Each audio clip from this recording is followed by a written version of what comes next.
Rock, জন সিনা, undertake কিংবা big শোদের নাম শুনেননি কিংবা এদেরকে ফলো করেননি এরকম লোক পাওয়া দুষ্কর। কিন্তু আপনি কি জানেন আপনার ফলো করা এই তারকা রেসলাররা অ্যাথলেট নাকি অ্যাক্টর? তারা স্পোর্টস শো করে নাকি মঞ্চে অ্যাক্টিং করে? আসসালামু আলাইকুম, ওয়েলকাম করছি বিডি স্পোর্টস এরিনা থেকে। টাইটেল কিংবা ইন্ট্রো দেখে এতক্ষণে অলরেডি গেস করতে পেরেছেন ফুটবল কিংবা ক্রিকেট নয়, আজকে আমরা আলোচনা করব রেসলিং নিয়ে।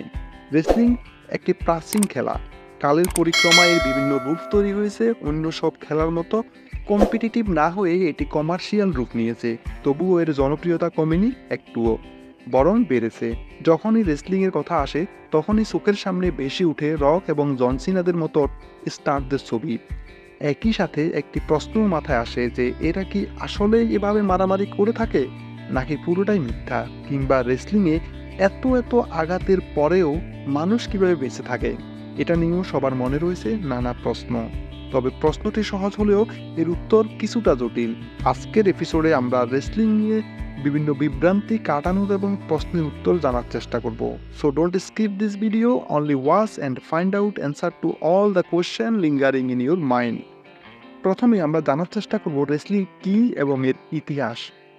রেসলিং হচ্ছে এক ধরনের শারীরিক প্রতিযোগিতা। এটি একটি কৌশল ভিত্তিক খেলা যেখানে দুই বা ততোধিক প্রতিযোগী নির্দিষ্ট কিছু নিয়মের ভিত্তিতে লড়াই করে থাকে, যার মধ্যে ক্লিনস ফাইটিং, থ্রোস এবং টেক ডাউন, জয়েন্ট লক এবং বিভিন্ন ধরনের গ্যাফলিং এর মতো কৌশলগুলো দেখতে পাওয়া যায়। প্রায় 5000 বছর আগে সুমেরিয়ানদের সময়ে প্রথম রেসলিং খেলার সন্ধান পাওয়া যায়। প্রাচীন মিশরেও রেসলিং খেলার অনেক ঐতিহাসিক এবং প্রত্নতাত্ত্বিক সন্ধান পাওয়া গিয়েছিল। এগুলোর মধ্যে উল্লেখযোগ্য হচ্ছে বেনি হাসানের সমাধিতে প্রাপ্ত ছবি, যেখানে প্রায় 800 জন রেসলারের উপস্থিতি দেখা যায়। তবে 1830 খ্রিস্টাব্দের কাছাকাছি সময়ে ফ্রান্সে পেশাদার রেসলিং শুরু হয়। রেসলিং মূলত দুইটি ভিন্ন ধারায় বিভক্ত। বর্তমানে রেসলিংয়ের দুইটি রূপ দেখতে পাওয়া যায়, একটি প্রতিযোগিতামূলক এবং অন্যটি বিনোদনমূলক। প্রতিযোগিতামূলক রেসলিংকে বলা হয় অ্যামেচার রেসলিং এবং বিনোদনমূলক রেসলিংকে প্রফেশনাল বা প্রো রেসলিং হিসেবে চিহ্নিত করা হয়। অ্যামেচার রেসলিং, আমরা প্রথমে অ্যামেচার রেসলিং নিয়ে আলোচনা করি। প্রাচীন রেসলিংয়ের যে ধরনগুলো ছিল তার সাথে অনেকটা সামঞ্জস্যপূর্ণ। গণবিনোদনের জন্য নয়, বরং প্রতিযোগিতামূলক হওয়াই ছিল এর বৈশিষ্ট্য। স্কুল কলেজ পর্যায় থেকে শুরু করে অলিম্পিক পর্যন্ত এই খেলার প্রসার রয়েছে। ফুটবল খেলা যেমন নিয়ন্ত্রিত হয় ফিফার দ্বারা কিংবা ক্রিকেট কন্ট্রোল করে আইসিসি, তেমনি এই রেসলিং নিয়ন্ত্রিত হয় ইউনাইটেড ওয়ার্ল্ড রেসলিং এর দ্বারা। সব ধরনের রেসলিংকে বিশ্বের সব মহাদেশে ছড়িয়ে দেওয়ার লক্ষ্যে 1905 সালে জার্মানিতে এই সংস্থাটির যাত্রা শুরু হয়। এটি আর অন্য সব খেলার মতোই বাস্তব এবং প্রতিযোগিতামূলক। প্রফেশনাল রেসলিং বা প্রো রেসলিং, এটা মূলত থিয়েটার পারফরমেন্স, যার মূল লক্ষ্য বিনোদন বা বিশ্বের বিভিন্ন প্রান্তে এর কিউলসদের এন্টারটেইন করা।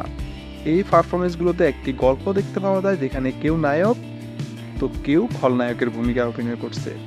অ্যামেচার রেসলিং এবং প্রো রেসলিং এর মধ্যে রয়েছে বেশ কিছু দৃশ্যমান পার্থক্য। যেমন প্রো রেসলিংয়ে নিয়মকানুন পরিষ্কার থাকে না, এর পুরোটাই নির্ভর করে একটি স্ক্রিপ্টের উপর। অন্যদিকে অ্যামেচার রেসলিং বাকি সব খেলাধুলার মতোই নির্দিষ্ট কিছু নিয়মকানুন দ্বারা পরিচালিত হয়। প্রো রেসলিংয়ের লক্ষ্য বিনোদন, অন্যদিকে অ্যামেচার রেসলিংয়ের লক্ষ্য প্রতিযোগিতা।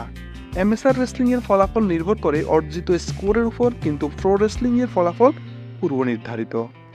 বিশ্বের বিভিন্ন দেশে প্রো রেসলিংয়ের অনেকগুলো সংস্থা রয়েছে। এর মধ্যে আমেরিকার ওয়ার্ল্ড রেসলিং এন্টারটেনমেন্ট বা WWE, all elite wrestling EAEW কিংবা রিং অফ অনার অর্থাৎ ROH ইত্যাদি অন্যতম। প্রো রেসলিং কি সত্যি নাকি মিথ্যা? প্রো রেসলিং নিয়ে অনেকের মধ্যে এক ধরনের বিভ্রান্তি চোখে পড়ে। কেউ ভাবেন রেসলিং সম্পূর্ণ বাস্তব, আবার অন্যরা মনে করেন রেসলিং পুরোটাই মিথ্যা। এতক্ষণের আলোচনা থেকে রেসলিং সত্য নাকি মিথ্যা এর উত্তর কিছুটা হলেও অনুমান করা যায়। অর্থাৎ রেসলিংয়ের সত্য মিথ্যা নির্ভর করে খেলার ধরনের উপর। অ্যামেচার রেসলিং যেহেতু পুরোদস্তুর প্রতিযোগিতামূলক একটি খেলা, দ্যাট মিনস এখানে বানোয়াট কিছু নেই। অন্যদিকে প্রো রেসলিং যেহেতু বিনোদনমূলক, তাই এটি অনেকটাই পূর্ব পরিকল্পিত। নাটক বা সিনেমাতে যেমন স্ক্রিপ্ট থাকে, তেমনি প্রো রেসলিংও স্ক্রিপ্ট নির্ভর। অর্থাৎ রেসলিং নাটক বা সিনেমার মতোই সত্য এবং মিথ্যা। ওয়ার্ল্ড রেসলিং এন্টারটেইনমেন্ট অর্থাৎ WWE বাংলাদেশ সহ বিশ্বের অন্যতম জনপ্রিয় একটি রেসলিং প্রমোশন। আমরা অনেকেই রক, জন সিনা, আন্ডারটেকার, বিগ শো কিংবা দ্য গ্রেট কালির নাম শুনেছি। এরা সবাই WWE স্টার। প্রো রেসলিং এর সত্যতা বোঝার জন্য WWE কে পর্যালোচনা করা যায়। WWE এর তৎকালীন মালিক ভিন্স ম্যাকম্যান একটি ঘটনার প্রেক্ষিতে 1989 সালের 10 ফেব্রুয়ারি সম্পূর্ণ বিষয়টি খোলসা করেন। প্রো রেসলিংকে এমনভাবে সংজ্ঞায়িত করা উচিত যেখানে অংশগ্রহণকারীরা একটি বাস্তবসম্মত ক্রীড়া প্রতিযোগিতা পরিচালনা করার পরিবর্তে দর্শকদের বিনোদন দেওয়ার উদ্দেশ্যে লড়াই করে। প্রো রেসলিং এর মধ্যে বিশ্বের তুমুল জনপ্রিয় WWE এর যাত্রা শুরু হয় 1950 সালে, পরবর্তীতে 2002-এ এসে এর বর্তমান নামকরণ করা হয়। এখানে দেখানো সম্পূর্ণ বিষয়গুলোই পূর্ব পরিকল্পিত থাকে, কে কখন জিতবে বা হারবে কিংবা রেসলারেরা কি কথা বলবে বা কি করবে, প্রায় সবকিছু একটা নির্দিষ্ট স্ক্রিপ্ট অনুযায়ী হয়। এমনকি এটি পরিচালনার জন্য পেশাদার স্ক্রিপ্ট রাইটারও নিয়োগ দেওয়া হয়। সিনেমার মতো এখানে একটি লিখিত গল্প থাকে, অনেকটা থিয়েটারে দেখানো নাটকের মতো। তবে রেসলিংয়ের সত্যতা নিয়ে রয়েছে মিশ্র ধারণা। অনেকেই মনে করেন যেহেতু এটা রাইটারদের স্ক্রিপ্ট অনুযায়ী মঞ্চায়িত হয়, সো এখানে থাকা মারামারি কিংবা আহত হওয়ার দৃশ্যগুলো নকল ছাড়া আর কিছুই না। এছাড়াও মঞ্চটি রেসলারদের জন্য পুরোপুরি সহায়কভাবে তৈরি করা থাকে। সেই সাথে রেসলারদের জন্য মঞ্চে নানা রকম আহত হওয়ার আর্ট তৈরি করে রাখা হয়, যা সত্যিই একটু বিপজ্জনক। কোনো রেসলার যদি সে আর্ট অনুযায়ী কাজ না করে, একটুও ভুল করে, তবে সে মারাত্মকভাবে আহত হতে পারে। তবে কখনোই কোনো রেসলার তার প্রতিপক্ষকে ইচ্ছে করে আঘাত করে না, ঠিক যেমন মুভিতে দেখতে পাই। তবে অনেক সময় অনিচ্ছাকৃত ভুলের কারণে প্রতিপক্ষ আঘাতপ্রাপ্ত হয়।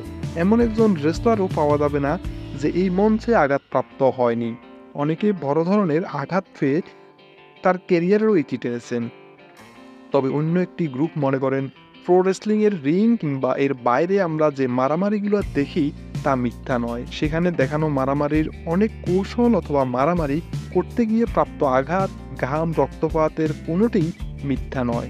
সিনেমাতে আমরা অনেক ধরনের স্টান্ট দেখি যেগুলো ডিজিটাল প্রযুক্তি বা অনেক সময় নায়ক নিজে কিংবা পেশাদার স্টান্টম্যানদের সহায়তায় সম্পন্ন করেন। রেসলিংয়ে স্টান্টম্যান নেই, এখানে রেসলারদেরই এই স্টান্টগুলো করতে হয় এবং সেক্ষেত্রে তাদের কোনো নিরাপত্তা সরঞ্জাম থাকে না। তবে অবশ্যই সেগুলো অনেক প্র্যাকটিস করে তবেই দর্শকদের সামনে এসে প্রদর্শন করা হয়। অর্থাৎ প্রো রেসলিং বা প্রফেশনাল রেসলিং বাকি সব এমএসআর রেসলিংয়ের মতো প্রতিযোগিতামূলক নয়, এটি পরিকল্পিতভাবে সাজানো। তবে একে মিথ্যা বলাটাও যৌক্তিক নয়, কেননা সেখানে দেখানো প্রতিটা অ্যাকশন বাস্তব। প্রো রেসলিংয়ের এই বিষয়টিকে কেফেবে বলা হয়, তার মানে কিছু সত্য হিসেবে উপস্থাপিত হয় কিন্তু আদতে স্ক্রিপ্টেড। সুতরাং রেসলিং মিথ্যা এই কথাটি সম্পূর্ণ সঠিক নয়, কেননা এমএসআর রেসলিং বা অলিম্পিকে আমরা যে রেসলিংটি দেখি তা অন্য সব স্পোর্টসের মতো সত্য। তবে সবচেয়ে বেশি জনপ্রিয় যে রেসলিংটি তার নাম প্রো রেসলিং বা পেশাদার রেসলিং। এটি পূর্ব পরিকল্পিত, সাজানো এবং কোরিওগ্রাফ। অন্য যে কোনো স্টেজ শোর মতোই এটি, ঠিক যে কারণে আমরা কোনো স্টেজ পারফরমেন্সকে মিথ্যা বলি না, একই কারণে এটিকেও মিথ্যা বলা দুষ্কর। তবে প্রশ্ন হলো, রেসলিংয়ের সময় যে রক্ত দেখা যায় তা কি আসল? বেশিরভাগ সময়ই সেগুলো সত্যিকারের রক্ত থাকে। রেসলারদের শরীরে বিভিন্ন জায়গায় এক ধরনের ব্লেড ব্যবহার করা হয়, তবে অনেক সময় অসতর্কতার কারণে শরীরের অন্য অংশ থেকেও রক্ত ঝরে। এছাড়া রেসলিংয়ের সময় ব্লাড ক্যাপসুল ব্যবহার করা হয়, তবে কখনোই রং অথবা সস ব্যবহার করা হয় না বলেই বেশিরভাগ রেসলিং এক্সপার্ট মনে করেন। রেসলিং মঞ্চে রেসলারদের বান্ধবীরা কি সত্যি তাদের বান্ধবী? না। রেসলিং মঞ্চে শুধুমাত্র ফ্যামিলি ড্রামা করার জন্যই রেসলারদের কাছে এ ধরনের সঙ্গিনী পাঠানো হয়। তারাও স্ক্রিপ্টকে বাস্তবে রূপ দেওয়ার নিরিখে নানা রকম ভঙ্গির মাধ্যমে রেসলিংকে আরও আকর্ষণীয়, আরও এন্টারটেইনিং করে তোলার চেষ্টা করেন। রেসলিংয়ে রেফারিরা এত অসহায় থাকে কেন? অন্যান্য খেলার মতো রেসলিংয়ের রেফারিরা এতটা ইম্পর্ট্যান্ট রোল প্লে করে না। এছাড়া তাদের আচরণে অত্যন্ত অসহায় বা প্রকাশ পায়। রেফারিদের এই ধরনের আচরণও নাটকেরই একটা অংশ। রেফারিদের কানে সবসময় একটা হেডফোন লাগানো থাকে, তারা পরিচালকের দেওয়া নির্দেশনা অনুযায়ী রেসলিং পরিচালনা করেন। সো বন্ধুরা, কেমন লাগলো রেসলিংয়ের পাস্ট হিস্ট্রি, এর রিয়েলিটি অর ফেকনেস, তা কমেন্ট করে জানাতে পারেন। আপনারা কি মনে করতেন কিংবা আন্ডারটেক বিগ শোদের নিয়ে ধারণা কী ছিল সেটাও কমেন্ট করে জানাতে পারেন।